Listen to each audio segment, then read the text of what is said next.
信华他们了。瞧让你高兴了，这下我了个心愿吧。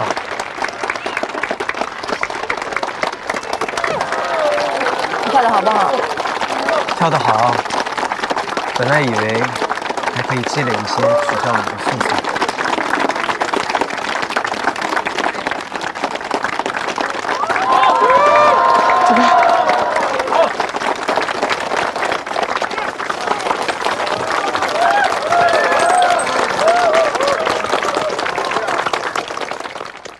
此刻，两位新人已经来到了舞台的中央。那我想问到新郎的是，有什么话要对面前美丽的新娘？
下面是最期待的手捧花环节，大家准备好了吗？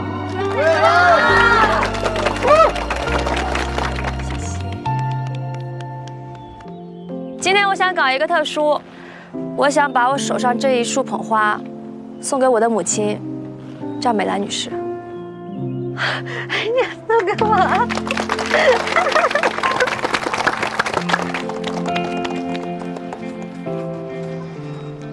希望兰姐可以收下这束捧花，延续我的幸福。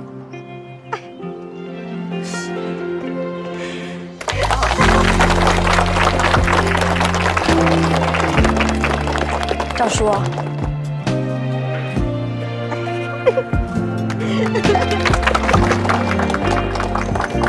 赵叔叔，我妈就交给你了，你可以好好照顾她。她这个人呢，嘴硬心软，要是生气了，你就多吼2句。还有你，不要总是欺负赵叔叔，家务活也帮人家一起分担一点。你问问你赵叔叔，我欺负过他吗？还点头。没有，从来都没有。赵叔叔，我看啊，咱俩这个家庭地位很像。哎呀，还牵着。谢谢大家。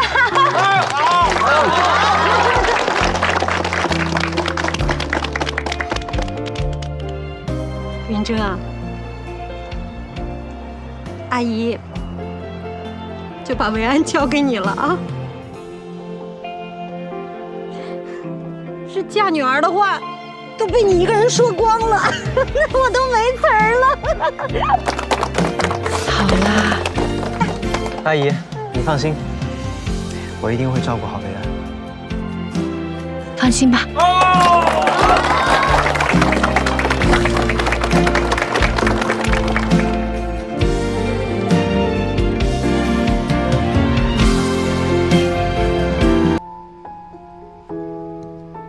多吃点肉。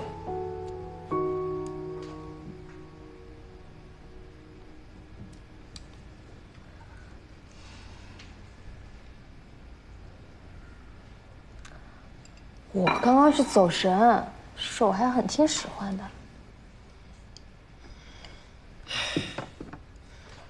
我就说嘛，你总不可能30岁出头就得帕金森吧？你还想做出一项帕金森的重大科研成果？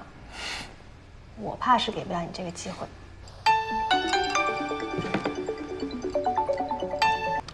喂，先生，有个买家想买您的房子，但他提出来能不能再让30万？可以的话，他马上付全款。哦，行，没问题，好。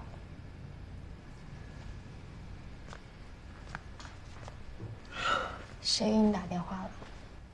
那个领先药业的王总，他刚刚跟我说，咱们的项目在他们内部过会了。太好了，那我们这下有钱了。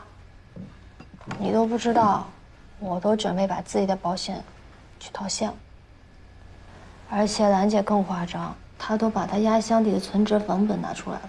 维安，你让兰姐千万不要这么做。你看，咱们这儿不都已经有钱了吗？为了庆祝我们有钱了，今天晚上我洗碗。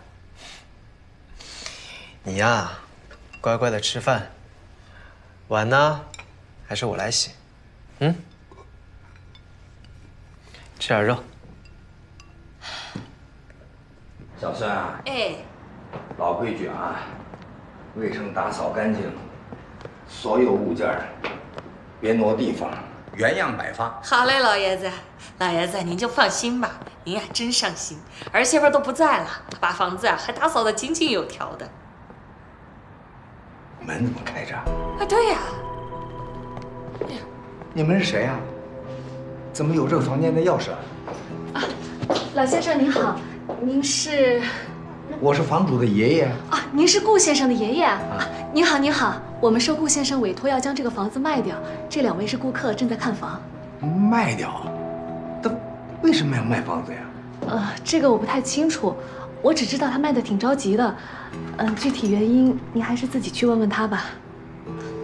啊。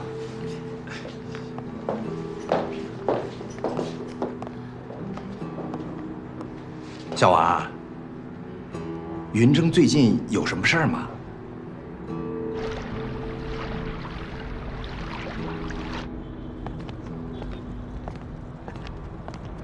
哎呀，我这个宝贝孙子什么眼神啊？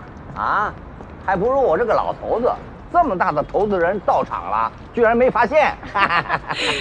老爷子啊，我已经跟买家都商量好了，您这些花草啊，还放在老宅里，等乡下的房子都安置好了，再和那些家具一起搬过去。行，走，让我这孙子孙媳妇儿看看甲方爷爷哎，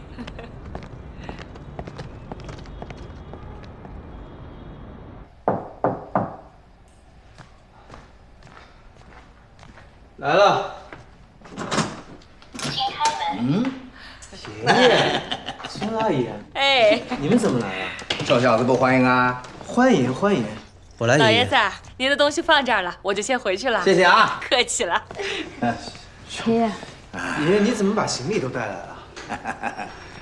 我呢，把那幢老宅卖了，在乡下呢，我又买了个房子。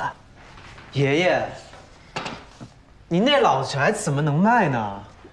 您在那儿住了几十年呀！我郑重的宣布啊，我是你们这个项目的最大投资人。我要投资大项目，卖套房子有什么呀？啊，破屋一栋，生不带来，死不带去。爷爷，你就算卖房子这么大的事情，至少得提前跟我商量一下呀。我卖房子管你什么事儿啊？我把钱交给小王了，够你们俩折腾几年的。你们可努把力，给我研究出成果来，别让爷爷的钱打水漂，知道吗？爷爷，别跟我客气，给爷爷倒杯热茶去。好嘞。小张啊，我住哪儿啊？你都搬过来了，肯定是住主卧呀。再给我腾个柜子挂西装，没问题。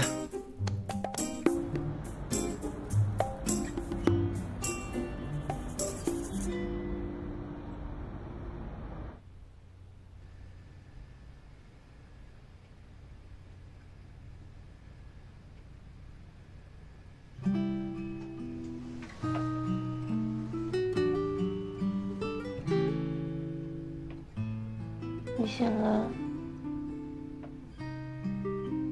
你们怎么找我？怕吵到你。才6点多。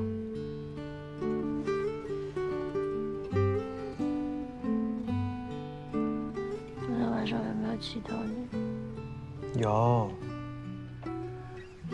我紧紧地把你抱着，才没有掉到地上去。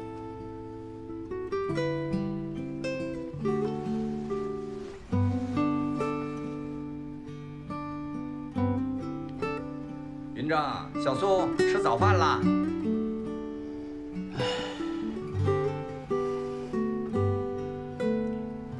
别理他。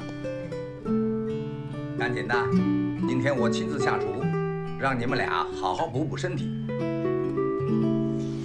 来啦！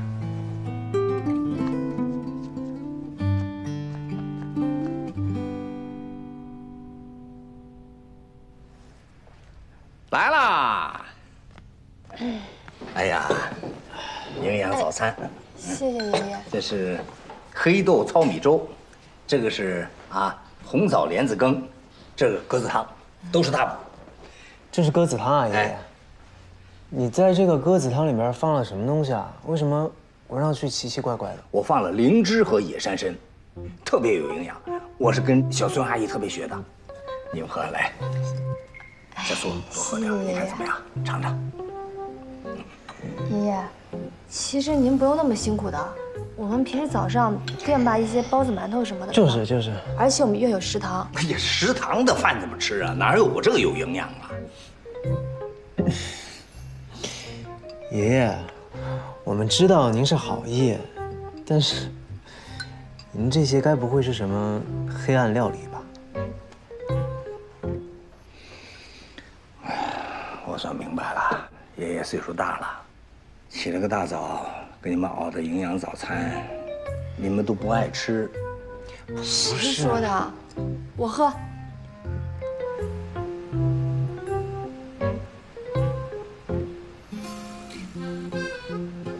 好喝吗？好喝，特别好喝。枣泥糕，来尝尝这个。好嘞。爷爷，你看我也喝。喝。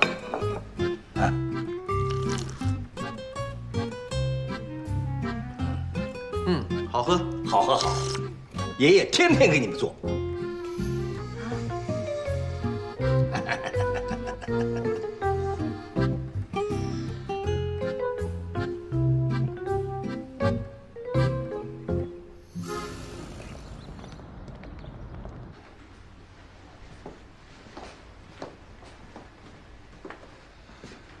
姑姑，我来看你了。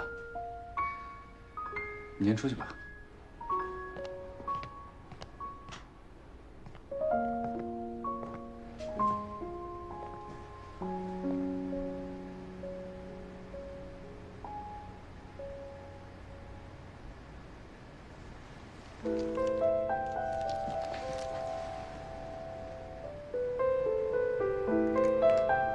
姑姑，这个是我们公司最新研发的亨廷顿舞蹈症的特效药。要，我要。但是姑姑，以你现在这个身体情况，已经不能再继续吃药了。我特别能理解，相比现在这样手脚不听使唤，现在更想得到一种解脱吧。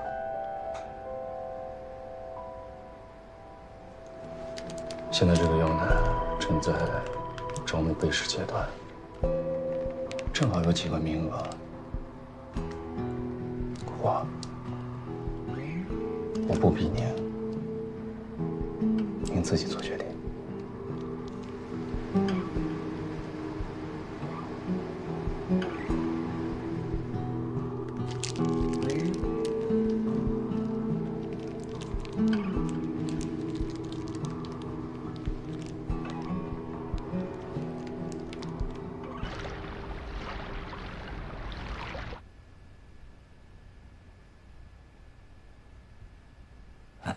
吃啊！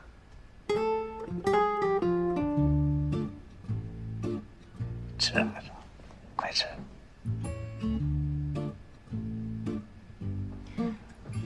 圆，来，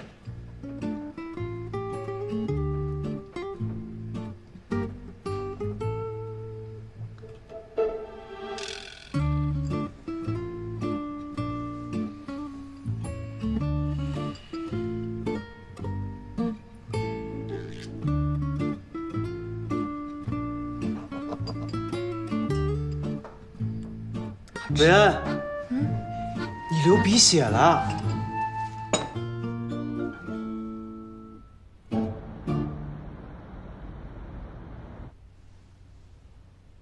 爷爷啊，你不要再整那些乱七八糟的东西给维安吃了，他都上火了。哎，我那可是最好最贵的食材呀！我想跟你们俩补补身体，又不是熬给维安一个人吃的。可是你不吃啊！幸好我没吃，要不然现在牙床疼痛、嘴巴鼻子全烂的人就是我了。这么严重啊？可不是嘛。爷爷啊，您说说您对维安好，也得有个度，是不是？那些个什么枸杞、山参、红枣、桂圆，这些东西连着吃1个月，那什么样的身体也都受不了呀。爷爷今天早上下料猛了点儿，我不是怕来不及吗？爷爷，维安他离发病还远着呢。但是您要是再这样用力过度的话，就是您把他早早的送走了。我是说怕我自己来不及。爷爷什么岁数了？能活多久谁知道啊？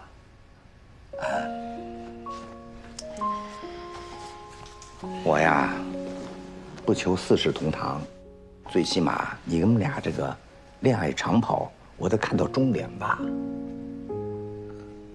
您说您这说的是什么话呀？您这身子骨硬朗着呢，以后重孙还指着您去接送呢。哎，孩子一定要交给我啊！我保证将来医学博士打底。对了，爷爷，您乡下那个房子，如果一下子搬过去，您能习惯吗？你放心，那地方空气好，又适合种花儿。哎，你们上你们的班，这事儿别操心。记住了，把那药尽快给我研制出来，别浪费我这个最大投资人的棺材本儿啊！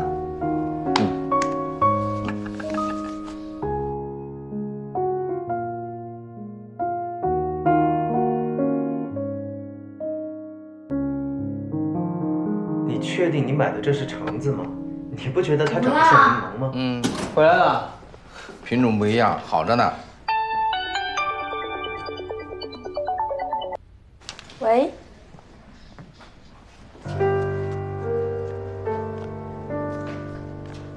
好。怎么了？你姑姑出事了。维安，爷爷，我出去一趟。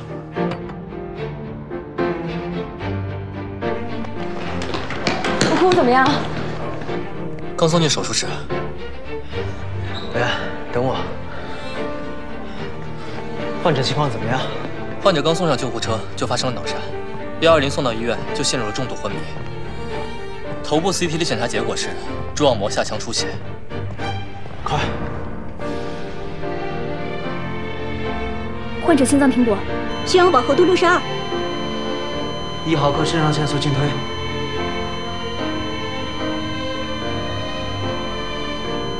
出山仪，200强。充电完成。300强。充电完成。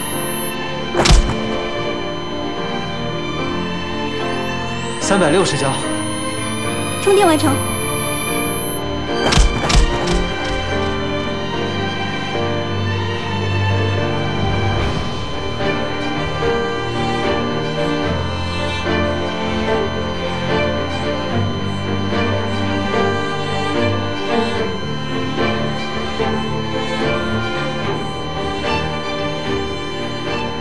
小老板，你歇一会儿，我来吧。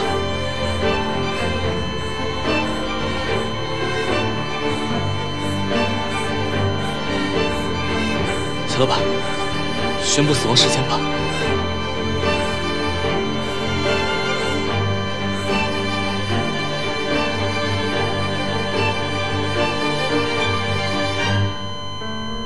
好了，小老板，好了。走开！他已经死了。好了，小老板。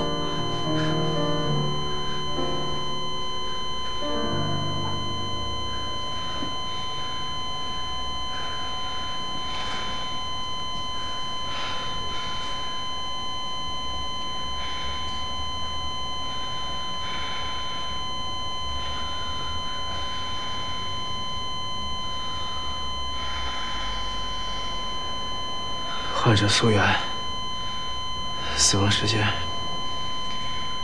23点48分。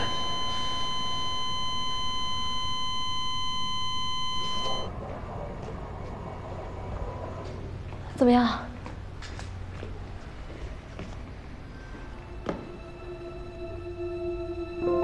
维安，你姑姑蛛网膜下腔出血，发生了严重的失差。小老板都没有来得及开颅，他就不行了。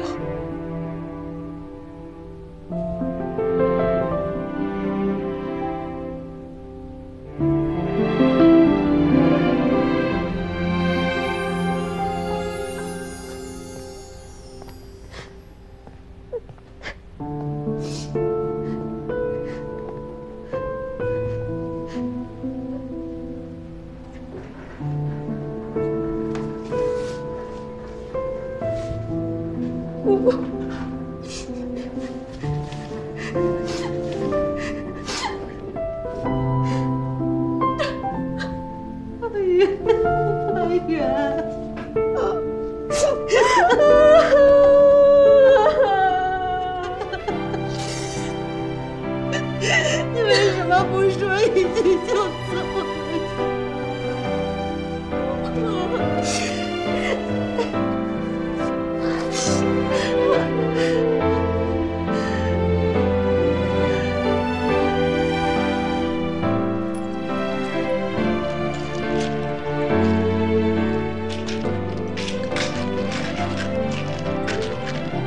维安，要不我来吧，你去休息一会儿。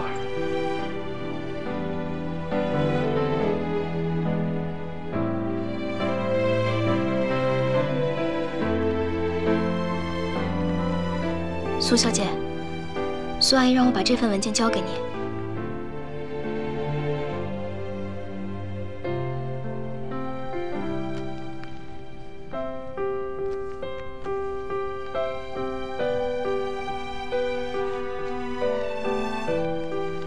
苏小姐，请您节哀。苏阿姨说过，她很恨自己控制不了自己的身体，但如果这副身体能为医学做贡献，她也觉得心满意足。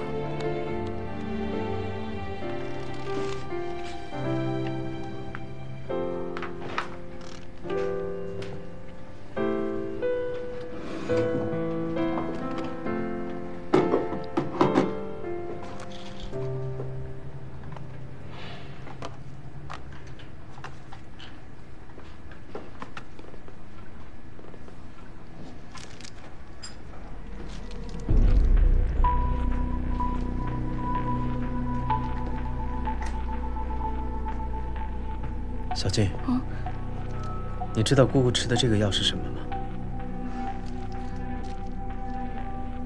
我不太清楚，这不是我们给她吃的药。那最近还有其他人来过吗？结婚的杜先生来过。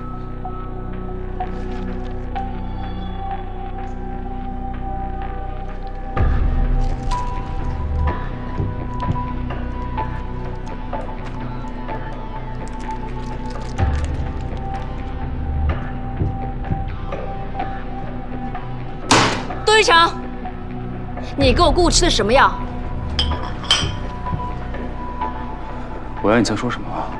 难道不是你给我姑姑的吗？我姑姑受了那么多苦，你为什么要折磨她？维安，这当中应该有什么误会。我虽然在为你研究亨廷顿舞蹈症的药，可是 HTQ40也一直没法突破血脑屏障，我也很焦虑，怎么可能？队长，真恐怖。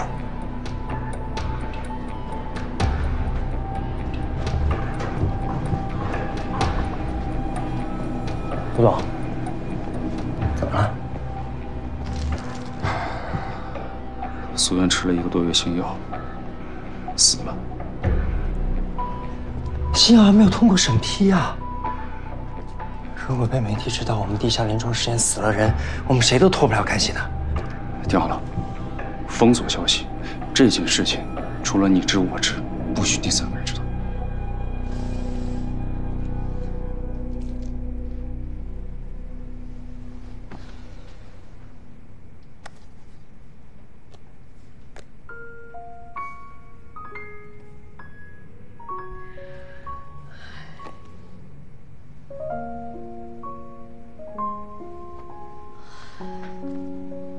这人呐，生前再喜欢的东西，有的时候都带不走啊。阿姨，我先把这一箱搬出去。哦，好好。啊，没事吧？啊！怎么了，维安？没睡好，没打稳。不会是低血糖了吧？先别收拾了，咱们吃东西啊！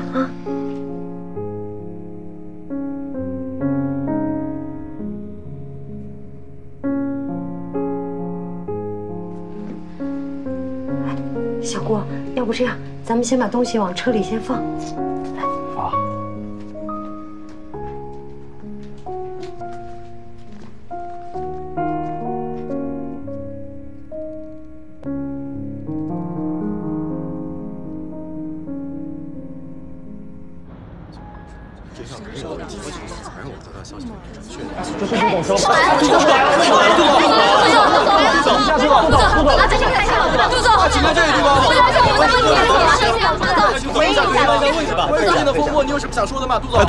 关于网络传言结婚医药公司研发的亨廷顿舞蹈症患者新药引发患者意外死亡，请问情况是否属实？杜总，亨廷顿新药尚未通过审批，结婚是否在进行地下试验？都是子虚乌有的指控。好，不好意思，过一下，谢谢。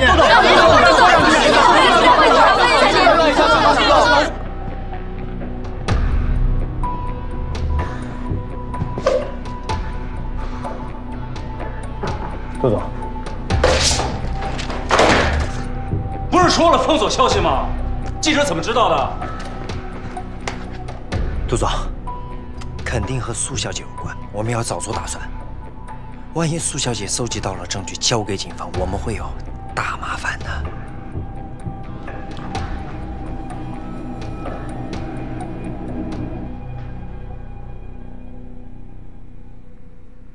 哎，您好。哎，我想问问您考虑的怎么样了？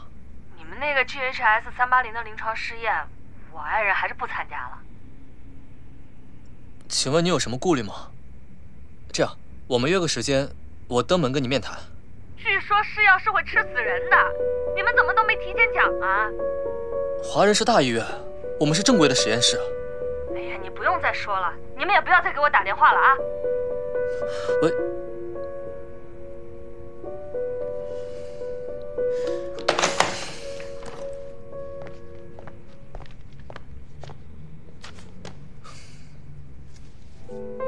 夏老板，我联系了100多个亨廷顿舞蹈症的患者，他们都不愿意试药，我们连临床的8个被试都招不满。亨廷顿舞蹈症本来就是罕见病，我们能掌握的确诊患者全国都不超过3万，加上之前 HDQ39的失败，让很多人都失去了信心，愿意参加药物试验的人就更少了。本来招到几个，就是因为节辉试药导致被试死亡的负面传闻。他们又打电话过来说要放弃试药。其实换位思考，可以理解患者家属的心情。试药不一定有效，还有死亡的风险，换谁也不会愿意。我们和节辉又不一样，真是让人火大。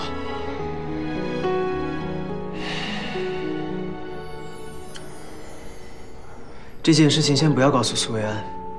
他最近受到太多打击，先让他静一静吧。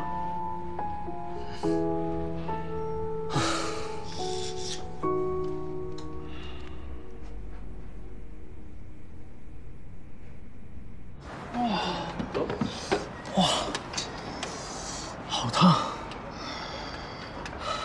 我看看，烫着没有？苏维安。你终于笑了，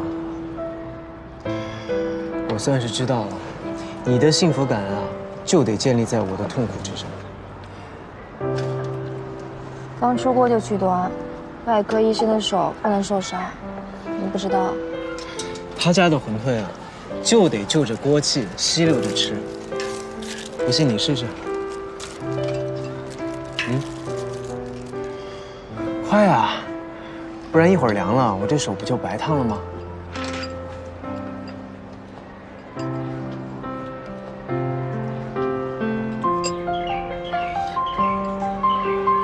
怎么样？没骗你吧？这家店啊，可是我从小吃到大的。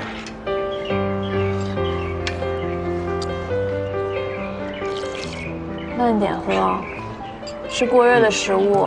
食道上皮的细胞会脱落。你就说，刚刚这一口下去，是不是立竿见影，消除了疲惫感，还有一种暖到心底的幸福感？维安，我正在分析检测姑姑服用的那个药的成分，很快就会有结果的。如果那个药有问题的话，我不会让杜云成逍遥法外的。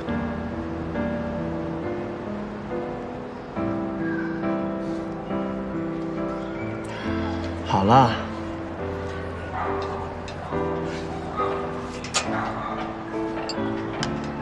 你也是一个。好啊。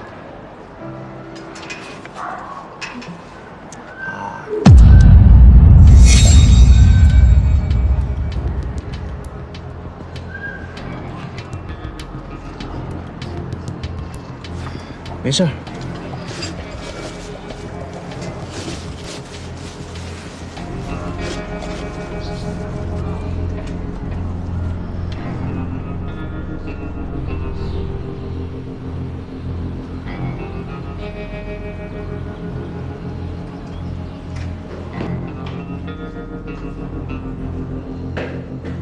你好，我是华人医院的顾云峥医生。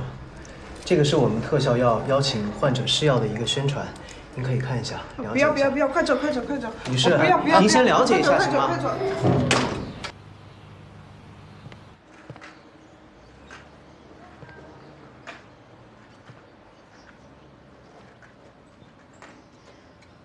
小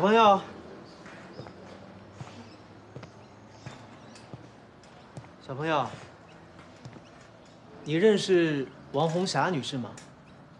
妈！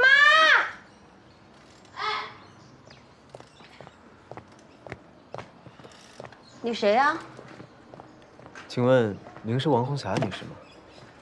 王红霞是我妈，你找她什么事啊？哦，是这样的，我们呢正在召集一批亨廷顿舞蹈症特效药的备试，这个是我们的科研志愿详细介绍。我们非常希望你的母亲可以加入进来。我们不用试药了，已经买到药了。什么叫买到药了？国外实验室已经研究出新药了，你们动作太慢了。怎么会呢？您能跟我说一下详细情况吗？你想了解什么呀？是这样的，我的女朋友她也是亨廷顿舞蹈症患者。您要是不相信的话，我给你看她的基因检测报告。所以你刚才说你买到了这个特效药，我也想给她买。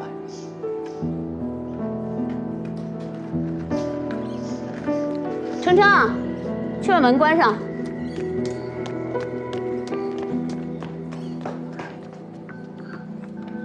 你算是找对人了，因为这个药是国外实验室最新研发的，好多资料都是保密的，在咱们这儿也没有批准上市，所以只能偷偷的买。在哪儿能买到？有聊天群啊！我跟你说，这个药如果在国内上市了之后，得2、3万一瓶，现在买只要1万。那这个药它的疗效怎么样？ 我们听讲座的时候，专家都说了，只要你坚持吃，肯定有效果的。视频里边那些人吃2、3个疗程都能走路了。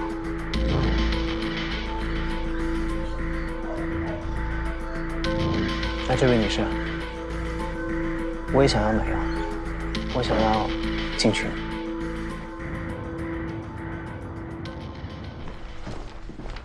郭老师。 又要采购2杯，我们的2杯还不够吗？上个月苏维安一下打碎了俩，我寻思着先补上，这回不买也行。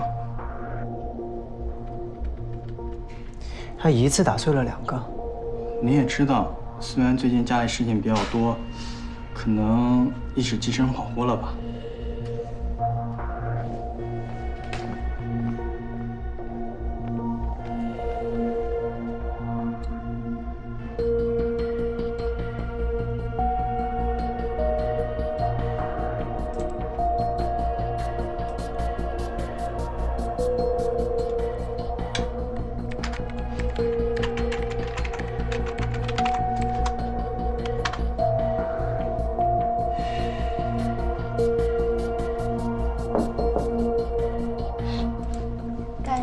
鬼鬼祟祟的。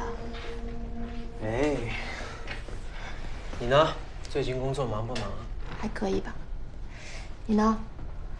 要不要我跟你们一起去找备试啊？你呀，就把实验室的工作好好做好，就算是帮我忙了。你难道忘了我可是做生意的一把好手？我就是不希望你也露出你那副奸商的嘴脸，不要让别人以为我们是什么诈骗集团。不带我就不带。对了，明天早点回家。怎么？秘密。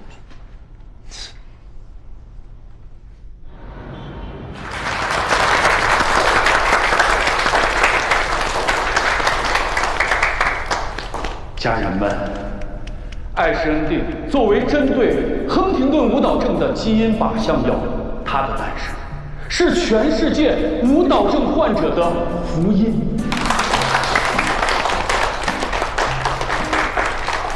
患者家人们，这么多年了，我们在与这个可恶的舞蹈症抗争的过程是痛苦的，是煎熬的。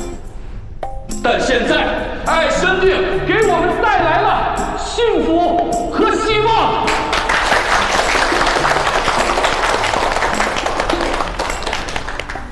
国外的研究数据表明，爱施恩定能够大大改善患者和患者家属的生活质量。我很高兴、很骄傲地告诉大家，爱施恩定对于亨廷顿舞蹈症的治愈效果达到了100%。好，这下有救了，这下有救了！总算是熬出头了，总算熬出头了，太好了！我有问题。这位家人，您有什么疑问？您刚刚介绍的这个爱施恩定，有没有什么期刊论文可以作为理论支撑？当然有。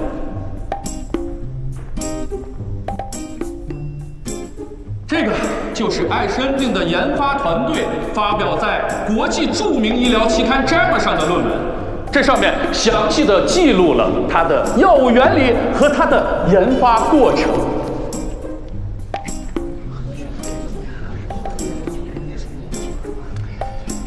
您刚刚介绍的爱施恩定，明明就是基因靶向药物，可是这篇论文的这几页，却大篇幅的都在介绍基因免疫药物的疗法，这两者完全就是不同的概念。你这篇论文就是在偷梁换柱。真的假的呀？是的。你懂的。这篇论文可是通过北美公共卫生福利部认证的。北美认证药物上市的机构根本就不是卫生部，而是 FDA 药品食品管理局。我们不是被他骗了吧？原来是这样，骗子！你是哪来的疯子？你是骗子！我知道，你一定是别的医药公司派来的卧底。患者家人们，大家不要被他欺骗了。现在市面上的靶向药物为什么这么昂贵？就是他们这些无良的医药公司在赚取高额的差价呀，家人们！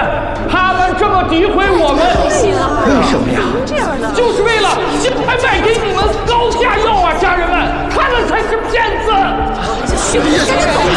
原来是这样，你居然逃了！走吧你！我看你真会说，就像你们这种人。你们才是骗取患者血汗钱的吸血鬼！你们这些药完全没有安全保障，根本就来路不明。你们这就是在草菅人命！我们是华人医院的医生，请大家相信我们。华人医院？他们才是骗子！别被他们骗了，他们才是骗子！把他们两个砸场子的给我轰出去！轰出去！你们干什么？警察，不许动！不动！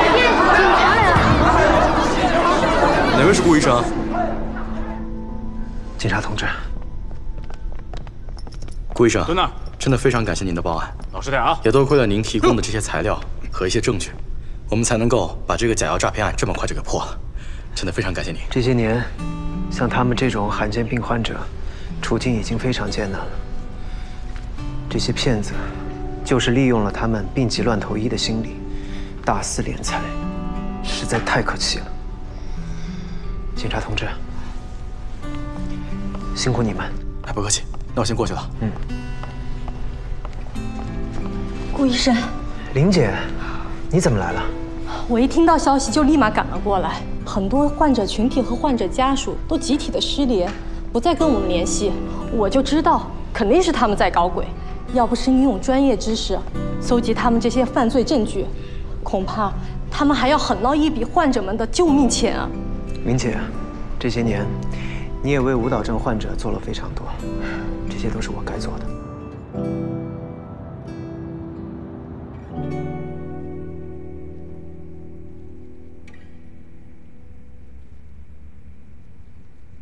姑娘，其实像你这样的初学者，不用这么着急的，可以慢慢来。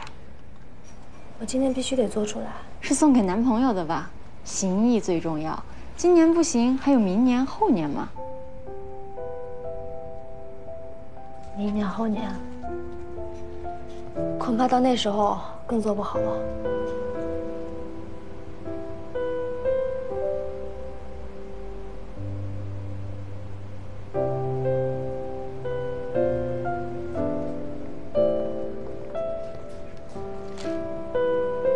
哟，终于做好了！有你这样的女朋友，你男朋友看了一定很幸福。希望吧。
怎么了，维安？没睡好，没打稳。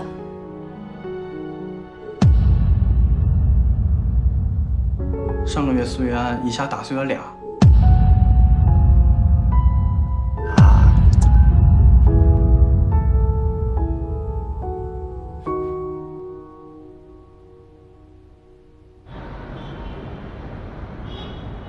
小子，你看看，这和你设计上的是不是一模一样啊？你这戒指可不好打，你设计成这样是有什么特殊含义啊？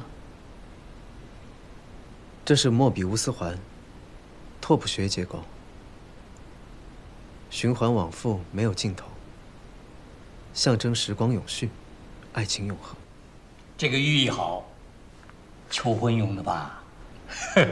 你用这戒指一定能成功。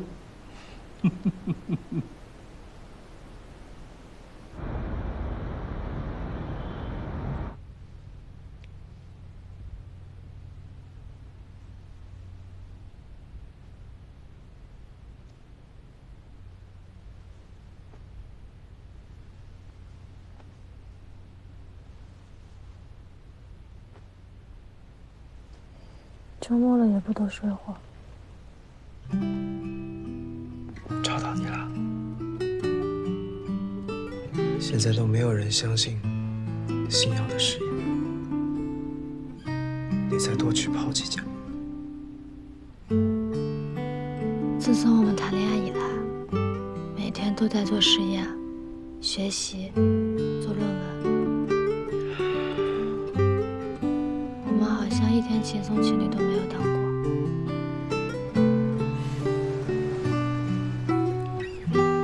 对不起，我们今天当一天轻松情侣，好不好？但是得抓紧时间去找背试啊，这样才能早一点进入临床嘛。你这个样子，谁能幸福？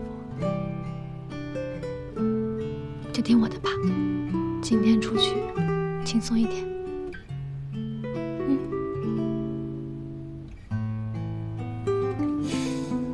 好吧，我们去哪儿？好了没？好了，你看，多可爱。还有这张，今天我们要约法三章。我们的任务呢，今天是纯玩乐，不许提工作，也不许讲心事。手机呢，也只能用来拍照，可以吗？好，我答应你。但是呢，你也要答应我一个条件。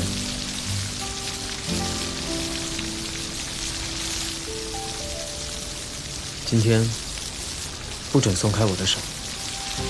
知道了。走吧。走吧。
呢？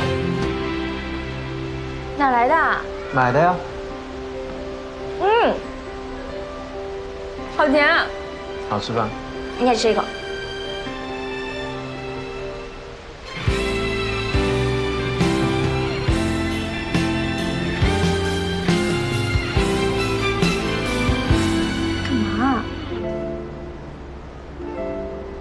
吃糖啊？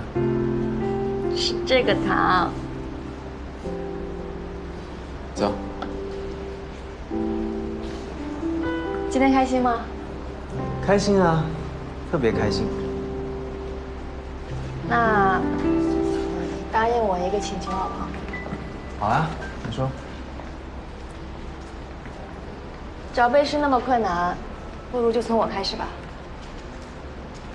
我来参加临床试验，做第一个背试。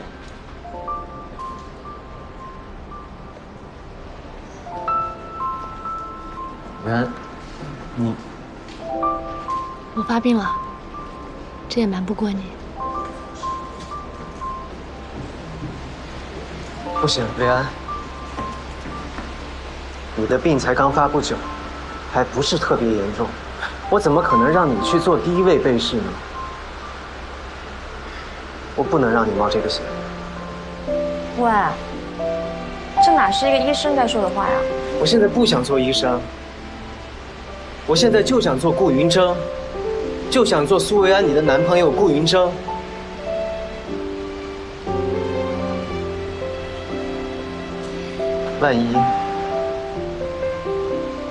万一以这样的方式失去你，你让我怎么办？你不是跟我说过，医学进步需要勇敢的患者，更需要勇敢的患者家属吗？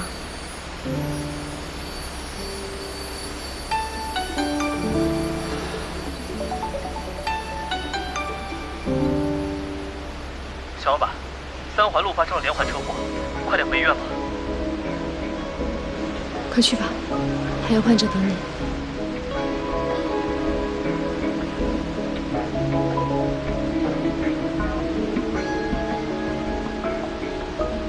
你不是我一个人的顾云峥，还有很多人都需要你。去吧。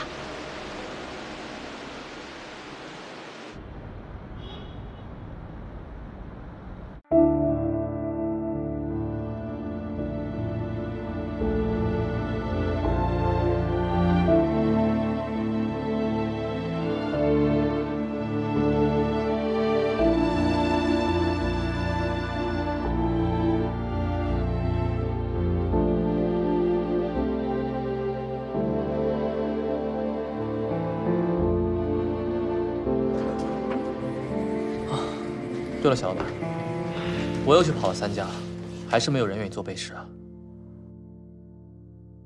我知道了。开车了吗？带我一程。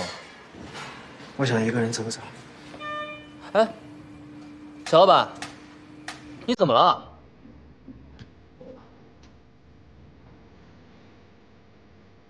找背试那么困难，不如就从我开始吧。我来参加临床试验，做第一个背试。我怎么可能让你去做第一位背试呢？你不是跟我说过，医学进步需要勇敢的患者，更需要勇敢的患者家属吗？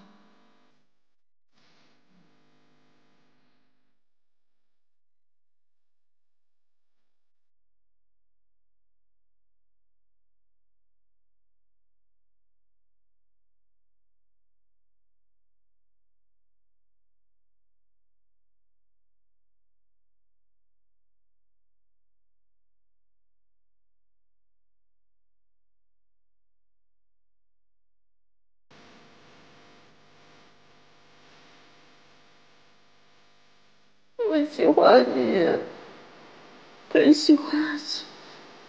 从第一次见到你，在你还没有注意到我的时候，我就已经先喜欢上你了。像我这样一个大自然的淘汰品，我怎么配得上你呢？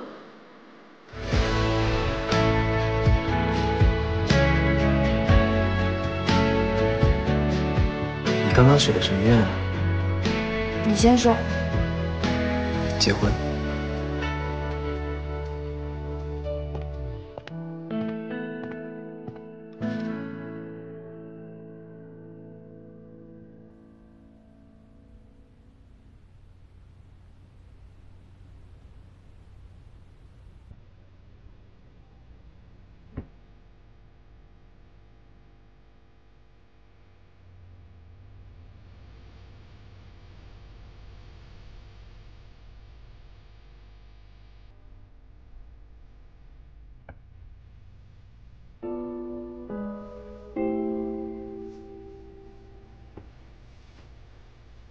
什么时候回来的？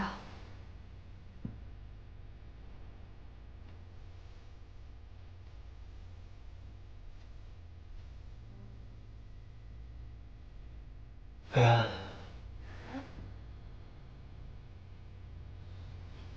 我们结婚吧。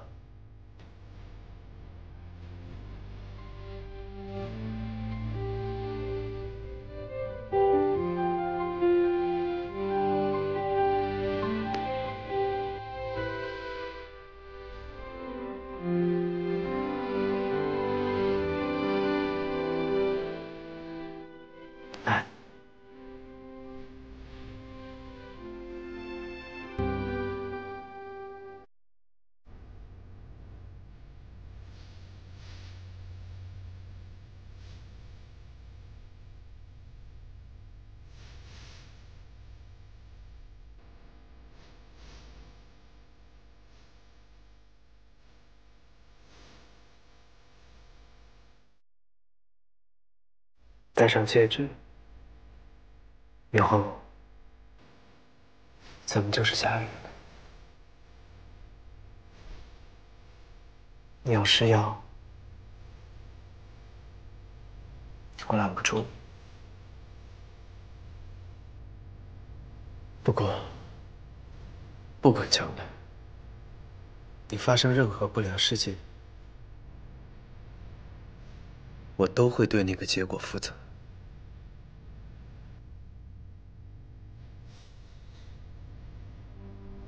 薇安，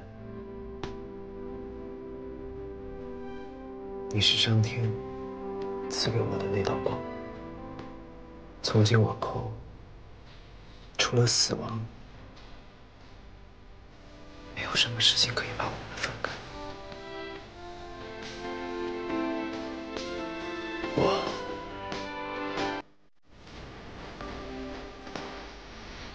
我想做你背诗致敬的文艺书生，签字的那个人。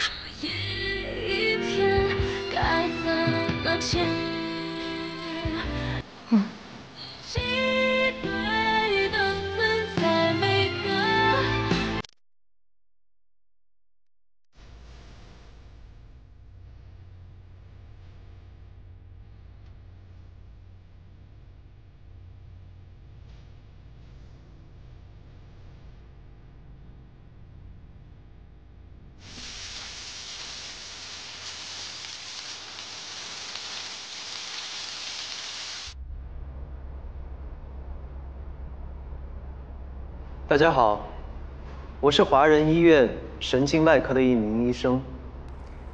我正在研究一种可以治疗亨廷顿的药物，这个药物现在已经进入到临床实验的阶段，但是没有人愿意吃药。今天什么主题啊？别说了，说那些干嘛呀？大家安静一下，让我们先听顾医生把话说完。我的女朋友，她叫苏维安。她呢，也是一名亨廷顿舞蹈症的患者。就在前不久，她发病了。她向我提出，她愿意做我们药物临床实验的第一位被试。你女朋友愿意试，就让她自己试好了。有效果以后啊，我们大家再用，对不对？对啊，是啊，是啊。昨天，我向她求婚了。我会为她准备一场梦寐以求的婚礼。我会向她承诺，我会陪着她一直走下去，不管多久，我都陪着她走下去。而至于被试，我现在能做的，也只有向各位承诺，承诺这个药是我和我女朋友，不，是我和我未婚妻，我们花了6、7年的时间，没日没夜研究出来的。我们做的每一项实验，记录的每一项数据都无比的严谨，无比认真。我比所有人都希望这个药有效，因为我希望我可以陪我女朋友，不，陪我未婚妻。我希望能陪着她走的路再远一些。要不咱也考虑一下吧，是不是？其实，我不奢求各位可以真正的理解我们现在究竟在做什么。我只是希望大家知道，目前仅凭我们2个人的力量，真的很难从黑暗当中找到那束光。我们现在需要更多的力量，需要更多人的帮助。只有大家帮助，我们才能一起找到那束光。所以，如果大家同意被试，我向大家保证，如果在试药期间产生了任何的不良事件，我们都会在第一时间跟踪反馈。我向各位保证，我们绝对不会拿任何人的生命开玩笑的。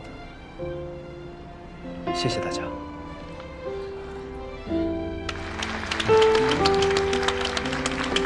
我愿意让我儿子参加你们的药物试验。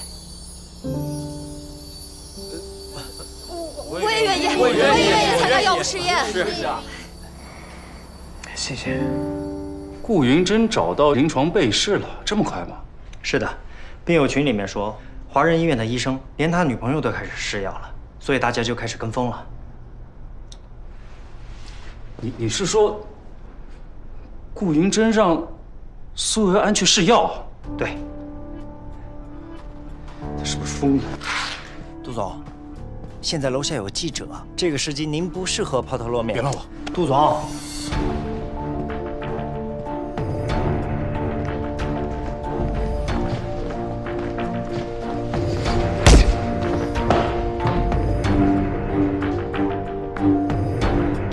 疯了！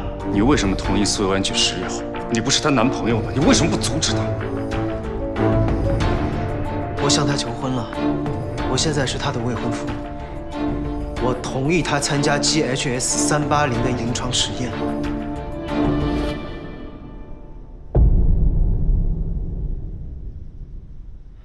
你为了赢我这么急功近利吗？连维安的性命都不管了吗？其他人可以冒这个险，但他不行。我可以保证我实验的每一步、每一项实验数据，我可以保证我的所有研究都脚踏实地。像你这样的科研败类，你有什么资格在我面前叫嚣？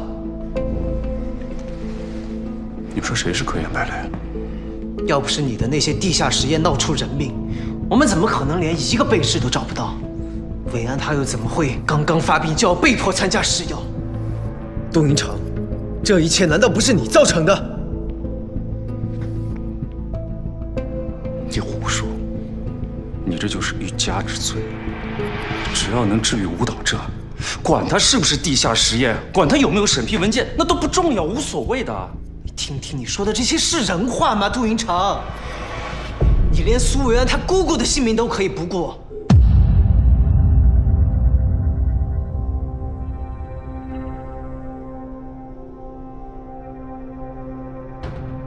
你怎么好意思说你是为了救维安？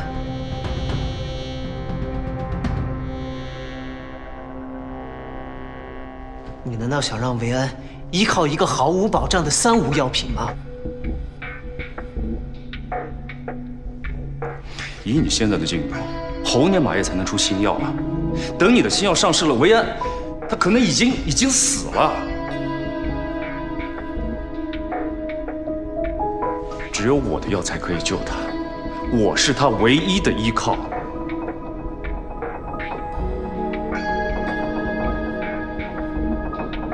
维安不需要你这种依靠，我也绝对不会像你这样弄虚作假、草菅人命。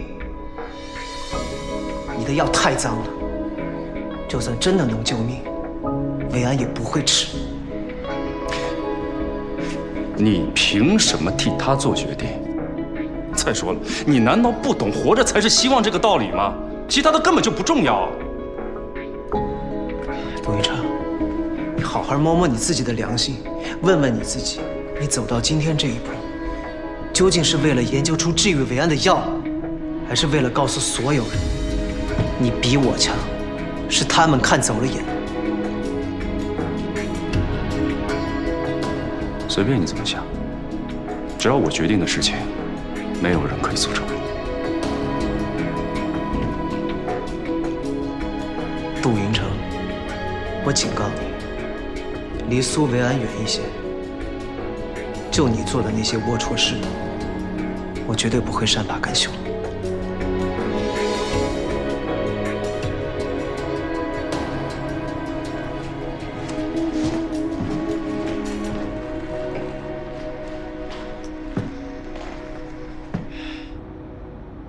杜总，不好了，伦理委员会驳回了 HDQ40的临床审批。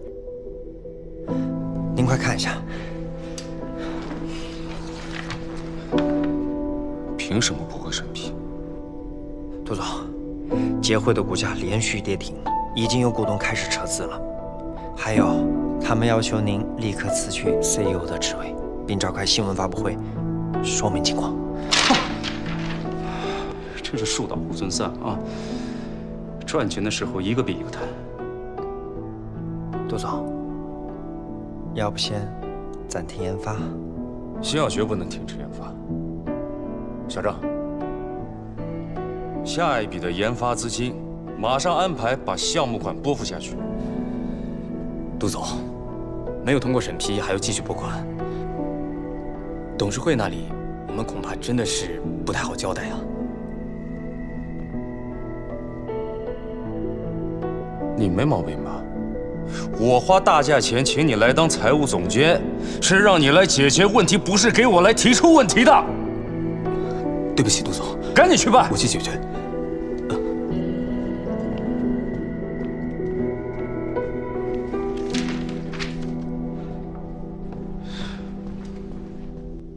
废物。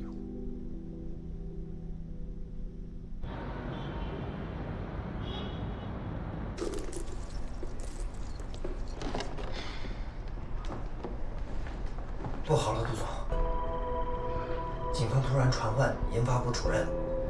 什么？防治违禁药的事情恐怕要败露了，我们得赶紧出国避避风头。现在的杜云成已经疯了，他一心想要赢过顾云峥，甚至让我仿制国外未经许可的药物。什么？现在的杜云成已经不是你在华人认识的大师兄了，现在什么事情都做得出来。赶紧把所有的资料销毁，流动资金全部转到国外去，我们到国外继续研发。我们账上1分钱都动不了，我们能顺利出境就不错了。您就别再想研发的事情了。不错了，您就别再想研发的事情了。马上联系陀耶林实验室的负责人，让他们派人来中国，结果实验室里还剩下的或者缺芯都可以向他们出售。有了这笔钱，我一定可以东山再起。把中国人的基因卖给外国人，严重危害国家安全，是重罪。我不知道啊，要不是走投无路，我会铤而走险吗？所有的事你都参与了，你以为你脱得了干系吗？我知道了，我现在就去联系。谁？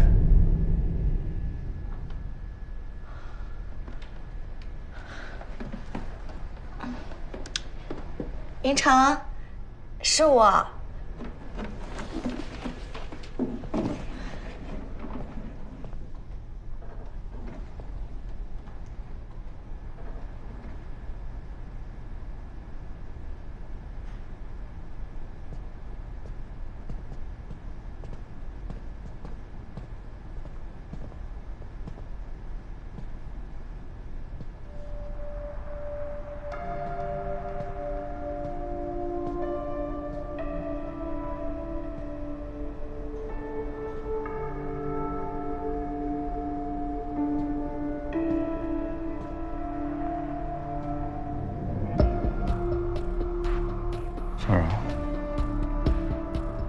刚才听到我们说话了，对吗？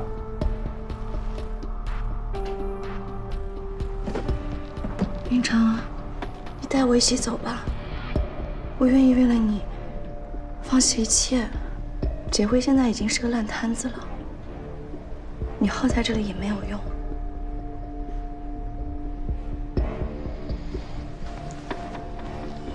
小冉，上了这条船就没有回头路了，你要想好了。嗯。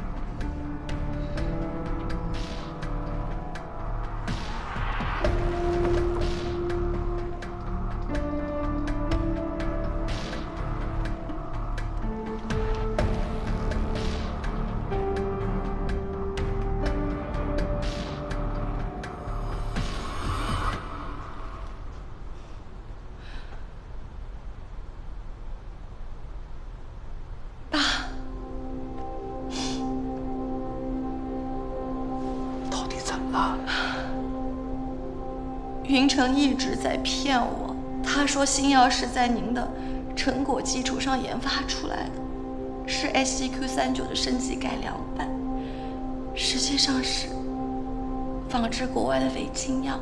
小冉，这么大的事情可千万不能乱说呀！签证版权，我亲耳听见的。伦理委员会还未审批通过，他就私自用于地下实验。新药致人死亡的传闻，现在看来应该都是真的。小冉，偏执的人一旦走进死胡同，那就是无药可救。现在报警没有有力证据，只有你的口供，不足以将他绳之以法。爸，我真后悔。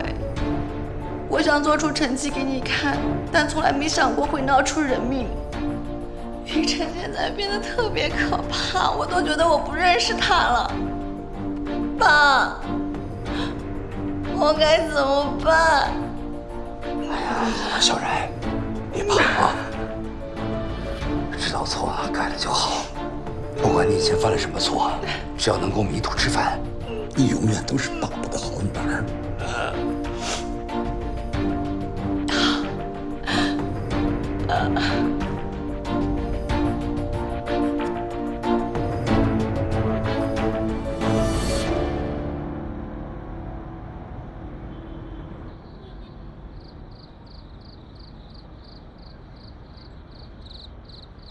这么晚叫我出来有事吗？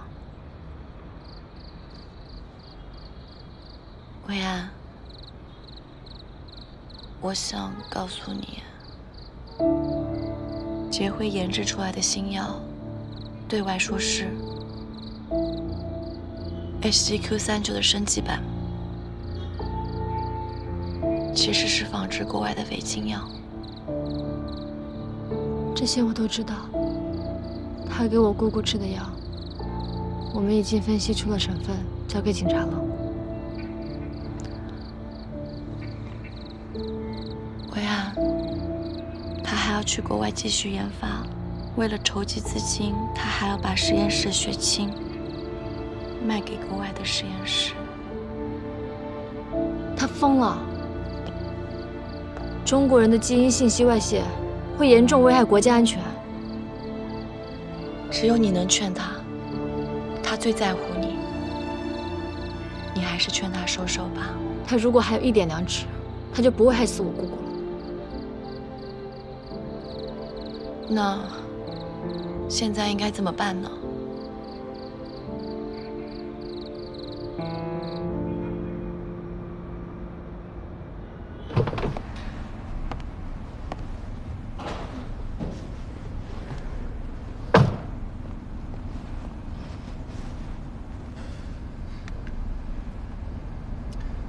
手机给我。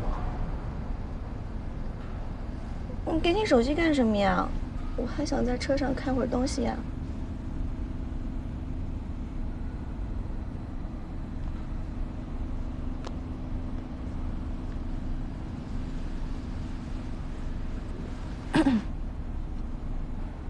去机场前，我们要去一个地方。去哪里呀？不该问的别问。嗯。开车吧。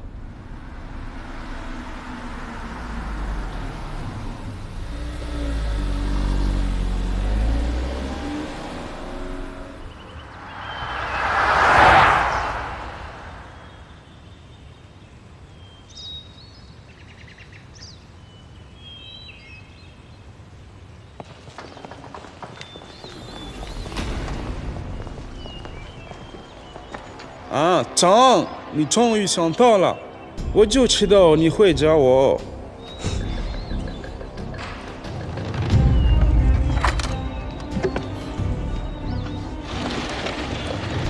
杰辉名下实验室的所有血清样本全在这里，市面上你想买都买不到。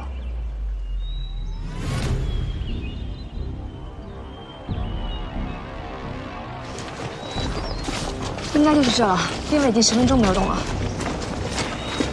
这附近全是仓库，应该就在其中一个。我报的价格，1分都不能少。放心，钱都会打到你的2账户。合作愉快。合作愉快。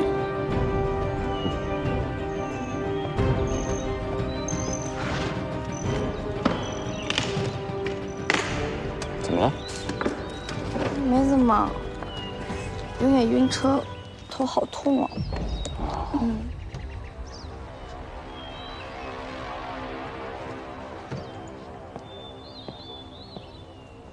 全体注意，行动！不要！不要！不跑！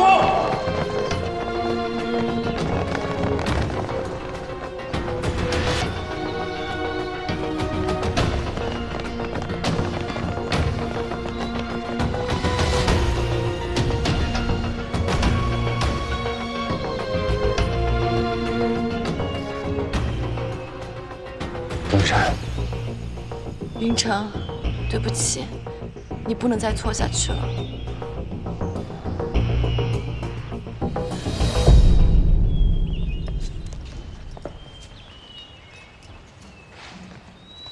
这次你彻底赢了。杜云城，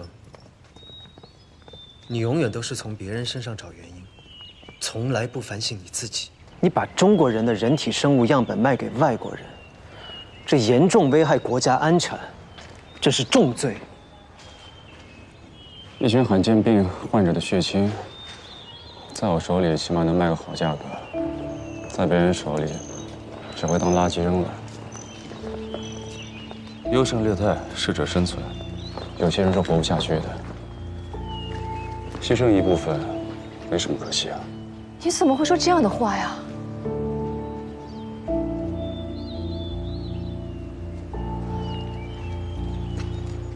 维安，为了你，我愿意做所有的事情，即使是你们看起来肮脏、罪恶的事，也无所谓。因为我只要做一件事，就是让你活下去。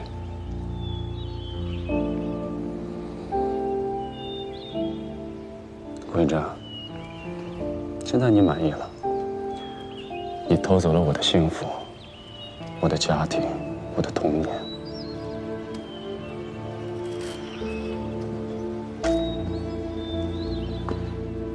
你醒醒吧！我妈妈在结婚之前都不知道你们的存在。她去拉卡亚援助的时候，崔姐把你们一家3口的照片寄给她。她因为知道了自己丈夫的奸情，所以才精神恍惚，发生了意外。是崔杰害死了我妈。她在怀你的时候，杜永松已经有婚约了。为什么爷爷对你总是那样的态度？为什么杜永松不愿意搭理你？因为你就是崔杰处心积虑想要上位的工具。你在杜永松心目当中，自始至终都是一个麻烦。你离开我的家，是我的家，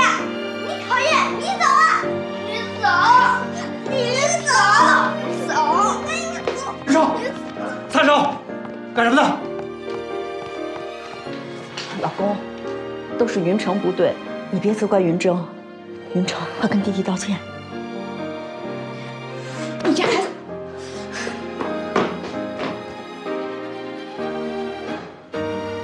云城，妈妈向你道歉，妈妈刚才不该打你的。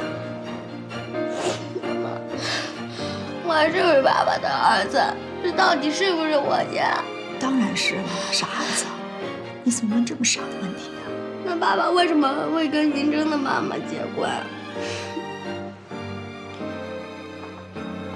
之前，云峥的妈妈把爸爸抢走了，现在爸爸又回到我们身边了。大人的事很复杂的，你只要记住，你是爸爸的亲儿子，我们才是一家人就行了，知道吗？要是云峥的妈妈再回来怎么办？他妈妈去了另外一个世界，这辈子再也回不来了。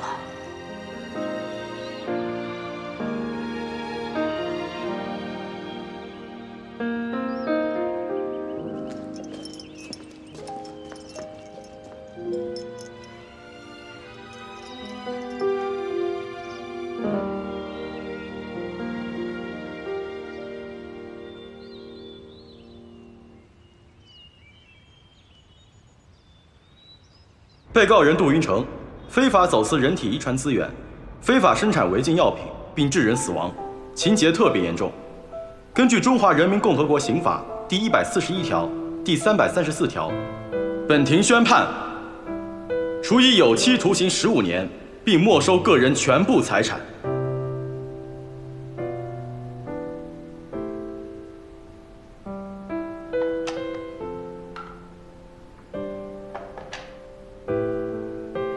云城，你放心，妈妈一定会找最好的律师帮你上诉。不用了，我犯了罪，应该受到法律制裁。没有你，你让妈妈怎么活呀？继续做你的院长夫人、杜家太太，过着衣食无忧、让人羡慕的生活，不好吗？你怎么能这么想我呢？我所做的一切不都是为了你吗？当年给远在拉卡亚的顾星辰寄全家福，也是为了我吗？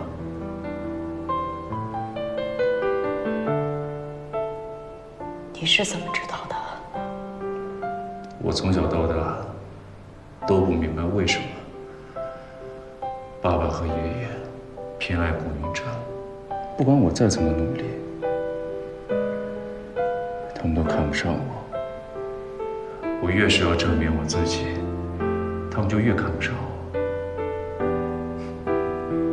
我现在知道了，原来我的出生是你进入杜家的一个筹码而已。我是个不被祝福的孩子。不是这样的，云城，不是这样的，你不能这么想。当初你到了上学的年纪，没有户口上不了学，我只是想回属于我的东西，我没有做错任何事情。杜永松为了一个门当户对的顾星辰抛弃了你，你为什么要生下我？为什么要让那个自私自利的人做我的父亲？你是真的因为爱我，还是因为要满足你那个嫁入豪门的虚荣心？妈，你累不累啊？为了做杜太太、杜家儿媳，你睡过一次安稳觉吗？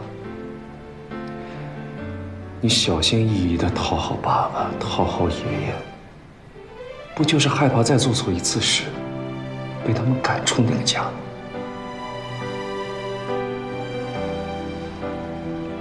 妈，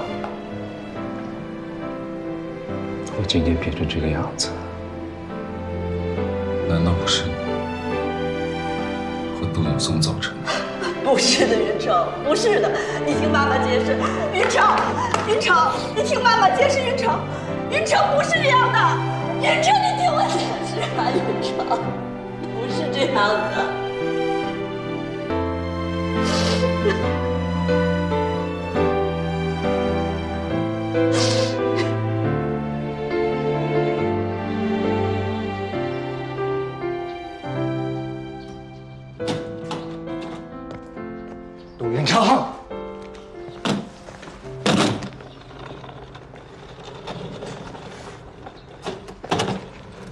杜云成现在是什么情况？判了15年。他怎么能干出这么丧心病狂的事？我们杜家几代的声誉就这么毁在他手里了。这种人根本不配做我的儿子。不是他不配，是你不配做他的父亲。你在说什么胡话？云成说的对，你是一个极度自私的人，儿子都判刑了，你想的还是杜家的声誉。不是我的，强求只会遭到报应。不管你信不信，当初害死顾星辰不是我的本意。出事之后，我也常年活在自责和内疚里。云成能有今天，都是我咎由自取。我们都要对自己的错误负责。从今天起，我会离开你，离开这个家。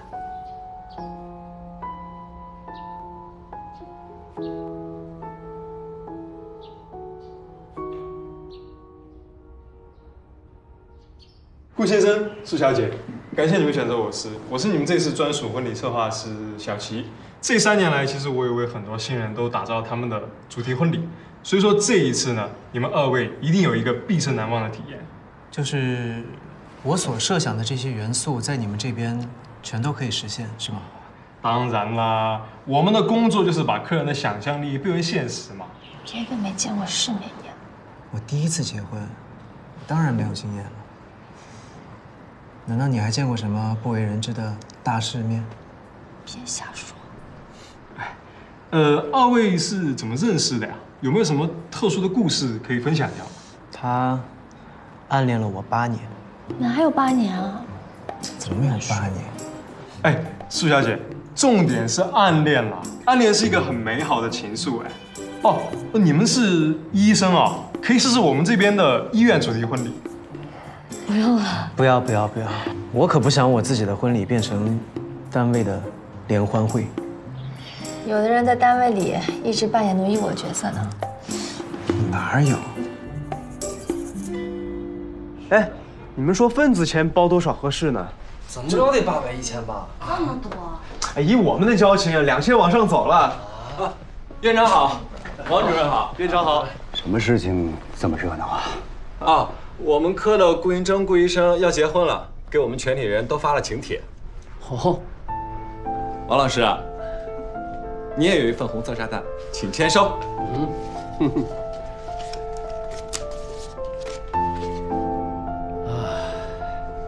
哎，这不是大喜事吗？顾云峥人呢？为什么不亲自交给我呀？顾老师说有一些话不好当面开口，让我叮嘱你啊，这红包务必要包大一点。放心吧，我这个做老师的呀，红包肯定比你们的都大啊。有没有杜院长的红色炸弹呀？小顾有没有托你们转交啊？没有。啊，杜院长，那可能是小顾啊，打算回头亲自交给你。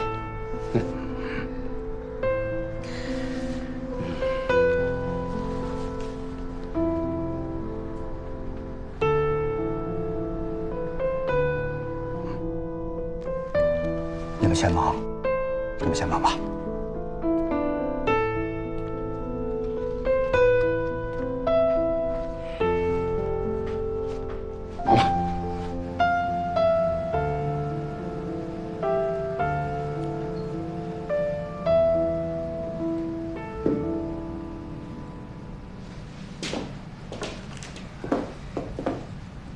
王老师说，杜院长，您有事情找我，您就长话短说吧。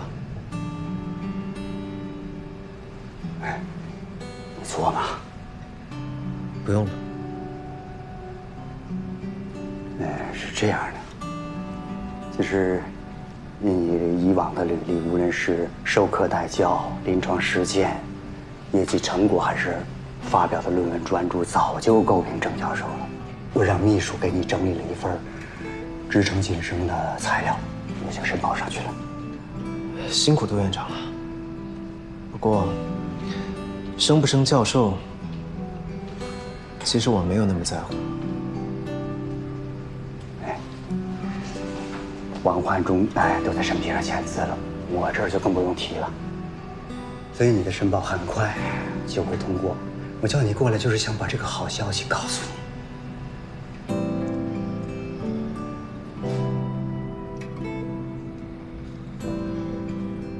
其实，我已经在我的课题研究当中获得了很大的成就感和满足感。比起这种成就，什么薪资、职称、职位，已经没有那么重要了。就像我的未婚妻，她虽然是一个小小的研究助理，可是她也可以在顶刊、有高影响力的 SCI 一族，我为她感到骄傲。其实我看到你发给院里同事的请柬了，你们是打算结婚了吧？是啊。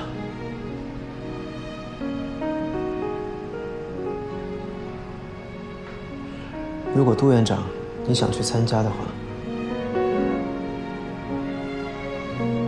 恐怕会有些尴尬。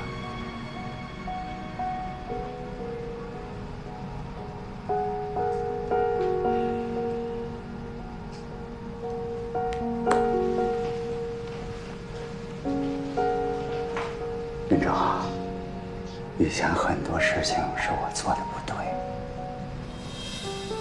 其实我心里已经能够接受小苏了。可是我暂时还接受不了您。或许以后很长一段时间都接受不了。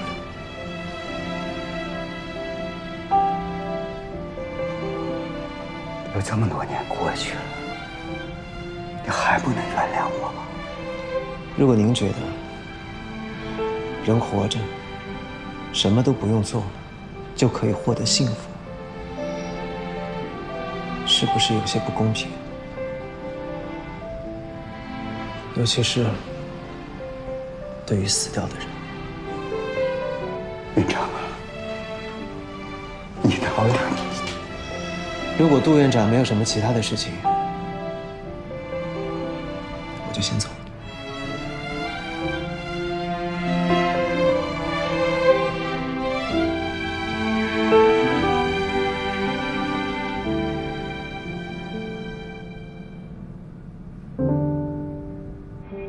林一静、张宏坤、谢思言、吴伯涵、王启航。好了。宾客名单、手办礼还有流程，我都已经确定好了。你还有没有什么想法？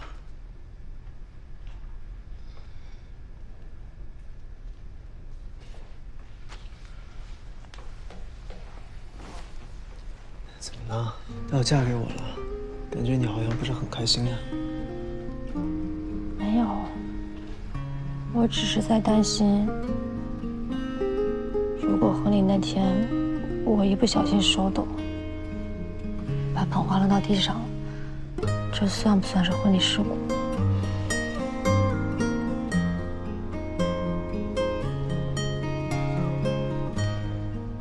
只要你愿意嫁给我，什么都不算事故。很多年后想起来，都是美好的故事。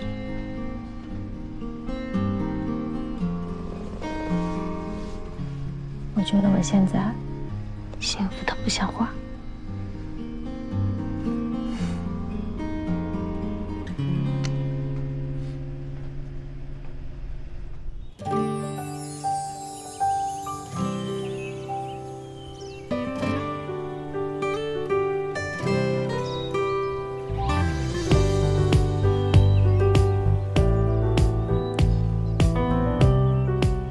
怎么还没来啊？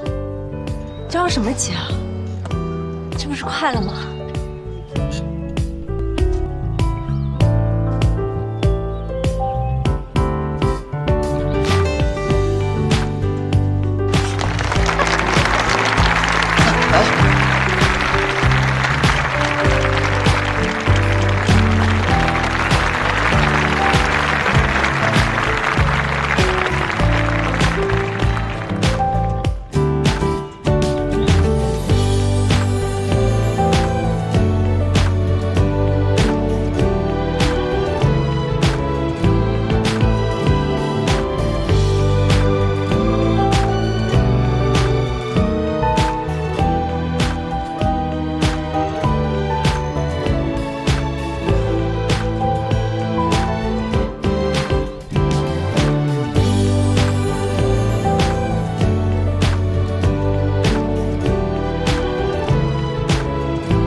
划他们了。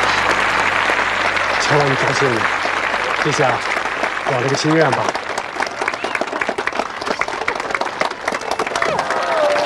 你跳的好不好？跳得好。本来以为还可以积累一些取笑你的素材。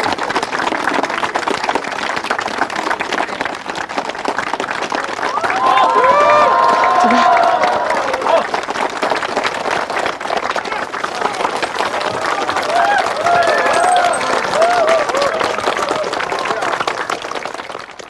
此刻，两位新人已经来到了舞台的中央。那我想问到新郎的是，有什么话要对面前美丽的？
今天我想搞一个特殊，我想把我手上这一束捧花送给我的母亲，赵美兰女士。你送给我。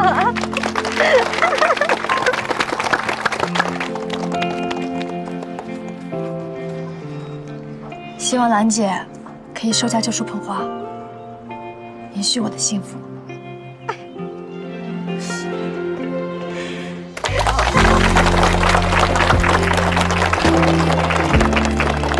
赵叔，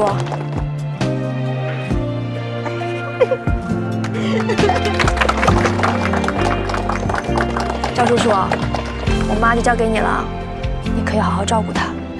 她这个人呢，嘴硬心软，要是生气了你就多吼2句。还有你，不要总是欺负赵叔叔，家务活也帮人家一起分担一点。你问问你赵叔叔，我欺负过他吗？还点头。没有，从来都没有。赵叔叔，我看啊，咱俩这个家庭地位很像。哎呀，还牵着，谢谢大家。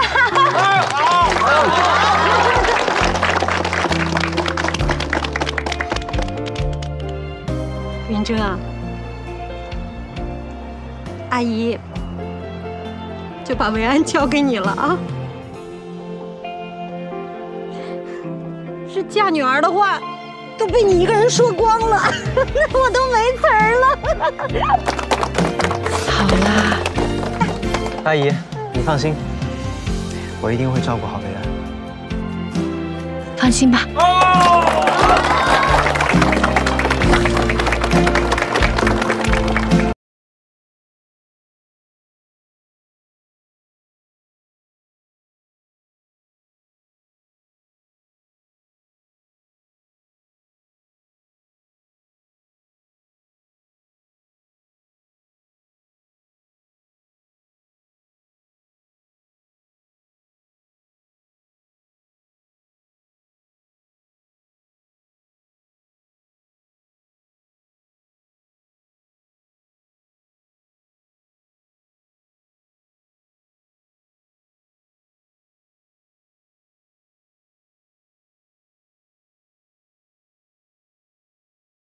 罕见病国际科研学术大会第1次在华人召开，大咖云集，听到就是赚到。由顾云珍顾教授带领的亨廷顿舞蹈症特效药研发团队做了3期临床实验报告大会 ，GHS380取得巨大性突破，这可是改变历史的大事件呀！顾教授就是那个为爱改变研究方向，从零开始研究亨廷顿舞蹈症的帅哥教授吗？为爱治愈不治之症，看看他们，这是什么神仙爱情呀？据说呀，当时研究舞蹈症最厉害的不是顾教授，是师娘。要说这个师娘啊，比顾医生还要传奇呢。本科学历却发表过不止1篇高影响因子的 SCI 遗作。师娘本身就是舞蹈症患者，当时她就是 GHS380第1个被试。若不是她，我们不可能有这样的突破性发展。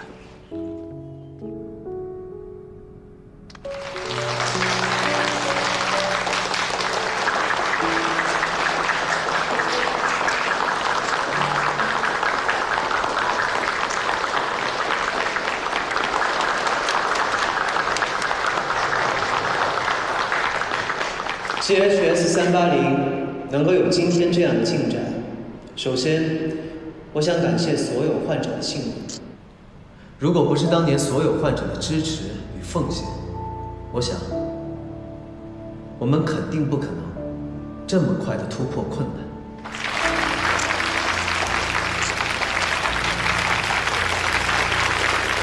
经过整个研发团队的不懈努力、辛苦奋斗。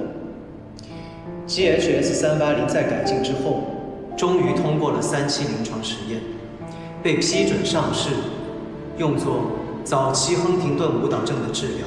作为世界范围内首个被批准上市、针对亨廷顿舞蹈症治疗的基因编辑类药物，我们也感谢可以获得各个国家级的基金、奖项他们的资助与肯定。这些看似重大的研究成果，其实只是整个医药科研进程当中很小的一步。每一个看似重大的科研成果，都离不开很多人背后辛勤的付出。是他们所有人的付出，才让我们可以触及到上天赐给我们的那束光。谢谢大家对我们实验室的肯定与支持。我还想感谢我的太太苏维安女士。